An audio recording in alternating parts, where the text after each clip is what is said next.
Singanpur Daboli police મથકમાં આરોપી તાંત્રિક નરેશ ચૌહાણ ઉર્ફ નરેશ ભોવા વિરુદ્ધ દુષ્કર્મ, બ્લેકમેલિંગ અને જાનથી મારી નાખવાની ધમકીનો ગુનો નોંધાયો. આરોપી તાંત્રિકે પીડિતાની ધાર્મિક આસ્થાનો ફાયદો ઉઠાવીને પ્રસાદમાં નશીલો પદાર્થ ભેળવીને તેની સાથે દુષ્કર્મ ગુજાર્યો હતો. આરોપીએ પીડિતાના આપત્તિજનક ફોટા પાડીને તેને વાયરલ કરવાની તેમજ બ્લેકમેલ કરીને વારંવાર શારીરિક સંબંધ બાંધવાની ધમકી આપી હતી. પીડિતા અને આરોપીની પહેલી મુલાકાત નવેમ્બર 2024માં પરિવાર દ્વારા આયોજિત કુળદેવીના અનુષ્ઠાન દરમિયાન થઈ. આરોપીના સતત ફોન કોલ્સ અને ધમકીઓને કારણે પીડિતાના પતિને તેના પર શંકા ગઈ, જેથી તેનું દાંપત્ય જીવન પ્રભાવિત થતાં પિયર પરત ફરવું પડ્યું હતું. આખરે કંટાળીને પીડિતાએ સમગ્ર ઘટના પોતાના માતાને જણાવી હતી. બાદમાં 20 જૂન 2024ના રોજ પોલીસ સ્ટેશનમાં ફરિયાદ નોંધાવી પોલીસે આરોપી ભુવાની ધરપકડ કરીને તપાસ હાથ ધરી છે.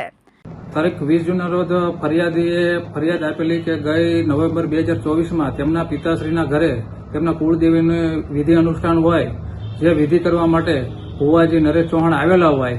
વિધિ દરમિયાન ફરિયાદી અને આરોપીનો પરિચય થયેલો હોય. બાદમાં 2 માસ બાદ આરોપીએ ઇન્સ્ટા આઈડી પર ફરિયાદીને ફ્રેન્ડ રિક્વેસ્ટ મોકલેલી, જે ફરિયાદીએ સ્વીકારેલી અને એકાબીજાના મોબાઈલ નંબર આપલે કરેલા.